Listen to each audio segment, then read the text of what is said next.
Hey, welcome back. Now I'm on day 10 of my reflections on walking the Camino. It's great to be with you. So, if you're enjoying these, please would you like and subscribe to my channel? Click on the notification bell so that each day when a new one comes out, you'll be able to enjoy that reflection as well. Also, if you're on Facebook, you can follow my page there for the same thing. So today I'm talking about going from Azofra to Quintanilla del Monte. And Quintanilla del Monte it's about a kilometer off of the Camino. It was the name of the town where I was staying. And I bring that up because today's reflection is really about the uh, the gift of hospitality, the gift of hospitality. And I'm going to tell you two stories about getting to the town, and then from there, I will actually offer a reflection about the power and importance of hospitality in our own lives of faith. So, yesterday I was reflecting on meaning and mission on the way and how we seek the face of the Lord, and how I had encountered this priest. I didn't realize he was a priest, but I heard his name, and then it came out because he wasn't dressed like a priest, and he was doing this, not, he wasn't hiding the fact that he was a priest, he just wasn't overtly showing people that he was. And if you stick around in about a week, I'm going to share a reflection about two priests that I met who were very overt about the fact that they are priests, and they are walking this intentionally as priests. So and the interesting thing was that I would have guessed that this priest would have had an interest in engaging in conversation with me because of my background in church work. He didn't show any interest at the dinner that night. I remember he was there with that other couple, and they were most fired up about sharing pictures of their dogs. I shared yesterday, and I just want you to know this. I've been praying for that couple, just praying for them that I would have a chance to meet them again. I am praying for them to have a sense that they might be able to literally redeem their own parenting call through that time and health and energy and wealth that they have to actually take on a level of parenting, if you will, just use that broadly, of helping entire villages or entire orphanages around the world, because they have immense capabilities and energy and wealth and disposable time to just really to do something great with all the stewardship of what they've been giving. So, I'm praying for that. I'm praying for that, whether or not they ever actually encounter me, that somehow that would bubble up in them. So pray for them, that they would be able to have that sense of really a graced stewardship over the gift of the time in the life that they have. Okay, so got up early. I started walking. Again, I love walking by myself at the beginning. I'm taking the time in the first couple of hours of my walk to pray for my family. Again, as a pilgrim walking a path of penance and prayer for my wife, my kids, and for all of you. I pray for all of you who have asked me to pray for you and for your intentions. And I'm praying for all the people that I meet on the way. So as I'm doing this, as I'm walking along, look who's ahead of me, the priest, and he's limping. He's kind of limping along, and so I caught up to him fairly quickly because he's not going very fast. And hello, Father, it's great to see you. Oh, hello. I said, Father, I am an angel sent from God. I said, Father, in my day pack, I have compression socks that you've pulled a muscle in your calf. I have compression socks for calves. I've got two in my bag, just in case I have, like if I pull a muscle or I strain a muscle during my hike. I'm happy to let you have one. No, that's okay. I'll just, up ahead, there's a tree. I'll just stretch it out. I'll be fine. I said, no, Father, please. I have two. I'm happy to give you one, really. To trust that maybe this is, in fact, the reason why I bumped into you is that I'd be willing to give you this gift. No, I'm fine. I'm fine. I'm really okay. I'll just stretch it. I'll be fine. And I thought, what a stubborn son of a gun. An unwillingness to receive the gift that I was open to give him freely. It wasn't a huge generous act, I mean, but I meant it. And he was not budging. And then he said to me, don't let me hold you up. Tom, here's your hat. What's your hurry? Don't let me hold you up. And I just had to smile and say, all right, Father, I'll leave you to it. And off I went. And so I continued my walk, and I arrived at after a long stretch of a bunch of miles, there was a golf course, and there was the check-in place, and there's a little bar at the golf course, and there were pilgrims are welcome. So I happened to be like the only one when I walked in there at the bar, and so I offered. Got a cup of coffee, and I got a croissant.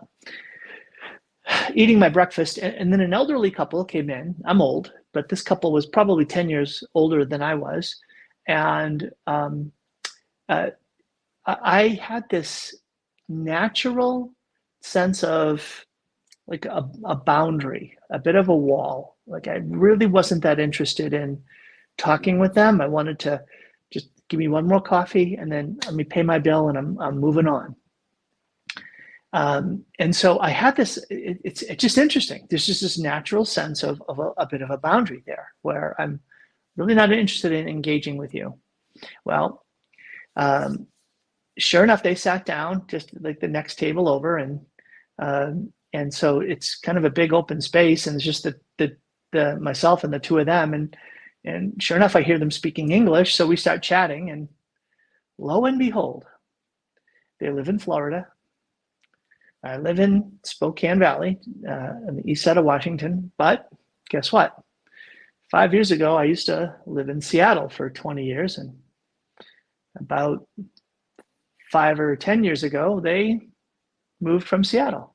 So they also had lived in Seattle for all of these years. On top of that, they're devout Catholics. And we just started talking about being Catholic in Seattle. And they're like, wait a minute, what's your name again?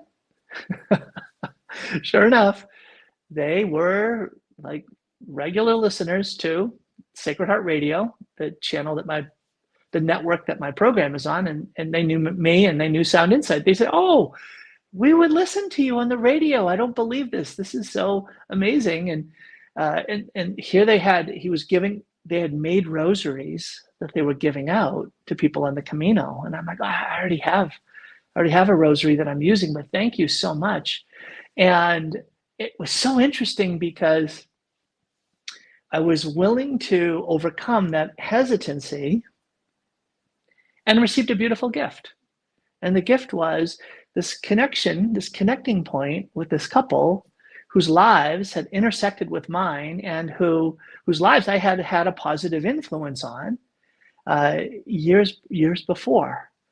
And that openness gave me the gift of being able to receive them, and then to receive the blessing of our shared faith, the reason why we were doing this, and the willingness to just encourage each other prayerfully. And shortly after that, the priest come limping in, walked right past me, sat at a table further away, and he missed out. Hospitality.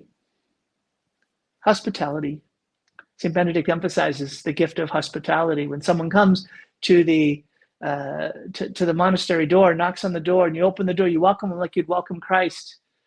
And that theme of being open to receive someone with a sense of warmth. This is something that I experience day to day in different ways whenever I arrive at the next hostel. And what is so interesting is the difference that exists between the different places. And this day, leaving Azofra and going to Quintanilla Del Monte was probably the starkest example of the differences in hospitality. I left Azofra. You might remember if you watched yesterday's reflection that this place had a pool. was actually really a beautiful hotel. I call it a hotel, hostel. It was beautiful. It's just lovely furnishings and just lovely. Um, and what was really most prominent about this hotel, as beautiful as it was, were the rules, the limitations. No, you check in at this time, you check out at this time. This area of the hotel closes at this time. The entire place shuts down at this time. Nope, that's not available because of this. And as beautiful as it was, it really didn't leave me very welcomed or received. It was almost as if they were more saying that you should accept that we are a gift to you than you are a gift to us. And so we're really clear about our boundaries and our rules, and we expect that you operate within them. Flash forward to the place where I ended up. This place was about a kilometer off the main trail. But the reason I had chosen these places was just availability. I'm only booking a day ahead, and so I have limited availability for the kind of places that I'm staying in. And so this place was available, but it meant taking a bit of a walk beyond the trail. And so I got there and I was tired. It was a long day. It was hot. And it was, again, every day is beautiful. The days are starting to flatten out a bit more now. And again, still a bit hilly and going through forests and vineyards and having some rises and falls. But things are starting to flatten out more towards what's called the meseta, this sort of middle section of the Camino that is going to be much more flat. And those are the days to come where are much flatter, and it leads to different encounters. But when I arrived at this place, I had been excited because I had read in the reviews that there was a mother-daughter team that ran this hostel, and it wasn't as nice. It wasn't as beautiful. It wasn't as opulent. It wasn't as beautiful in terms of the furnishings and in terms of the quality of the space. But it was so much more hospitable, so much more welcoming. When I got there, they smile on their face, knew my name, and I asked about the services they had there at the space, and they're sorry that they're all booked up. And I said, I'm just really tired. And what they did, they went ahead and they said, you know what? They went in the other room, they talked for a minute, and they came back out and they said, you know what? We have a room that has a bathtub. And it'll allow you, it's a big tub, it'll allow you to soak and get some refreshment for your legs. Would you like that? At no extra charge. We just want to offer it to you as a gift. I'm like, who are you people? And so I said, yes. I looked at it. I ended up being in, honestly, the largest room that I've been in so far. But it wasn't the largest expense at all. It was only because of the graciousness, the gift of hospitality of this couple, the way they received me. They really saw me as a gift, and they wanted me to feel welcomed, that I belonged, and that they would do what they could within the boundaries of what they can do to operate a space to take care of me. And I had a delightful stay at that space because of the spirit of hospitality. Hospitality is one of my wife Carrie's greatest gifts. She is very attentive to the reality of giving and receiving hospitality. When we have people come over to our home, we want to welcome them into our home. She's very thoughtful about not only having the space clean and so that people walk into a space that's not cluttered and a mess, but that there'll be food and drink there that they'll enjoy. And she goes to the details, not only just thinking about what will be what will be enjoyed by them and suitable, but she thinks about how are we going to spend our time, right? So if there are kids, preparing our kids to make sure that, you're going to have fun together and you're going to play, but hey, let's make sure that kids are included. Let's make sure that we're choosing games that are not going to leave kids out, and be able to have appropriate fun and enjoyment together. And then she'll even say to me, Tom, what should we talk about? Let's make sure that we engage in conversation that's meaningful and enjoyable for the ones who come over. And conversely, when we go to someone's house and they're going to be showing us hospitality, she's always of the mind that says, let's make sure that we bring a gift. Let's bring a gift just to thank them for welcoming us for a dinner, even if it's friends of ours that, we know and we see them, often. It's like, well, let's bring them a gift. Let's bring some food to help, enhance the event. What can we bring? And then for the kids, it's like, kids, when you go in there, thank the hosts, the mom and the dad, look them in the eyes, shake their hands, thank them for letting us come, and then ask the question, is there anything I can do? And mean it. What can I do to help? What can I do to help? And you know what? When some parents, when they're hosting an event and my kids come in and do that, they take them up on it. They'll take, yeah, would you do this or would you do that? And what a gift that is, to be able to express hospitality even when you're going to a space.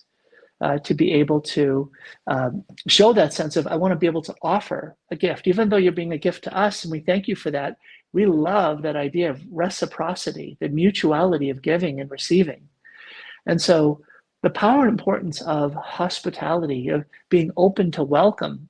When I was able to let down that little, whatever, I don't know what it was, that little wall or blockage that was holding me back from engaging with that couple. Thank God that they reached out to me, and then we ended up having a very blessed conversation.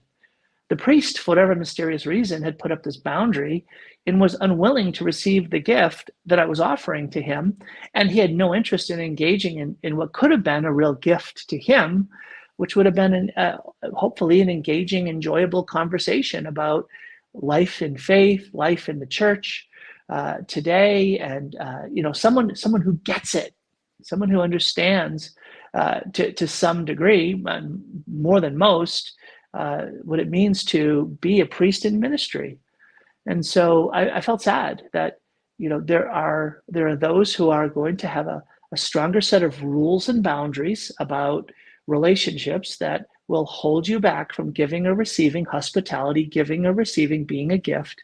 But when you can be open to use that gift of hospitality, you will be manifesting in a very beautiful way the love of the Lord, the love of God, who is open to us. He's open to receive us. He's open to show us hospitality. He's open to give us gifts, even as we strive to seek him. So there was my lesson from the Camino today. I'm going to pick up tomorrow and talk to you about a couple of fellows, focusing on one in particular that I met at this same place in Quintanilla Del Monte. And I'm going to talk about courage in parenting and in grandparenting, as well as the influence that others can have on our lives of faith. All right. God bless. I hope you enjoyed this.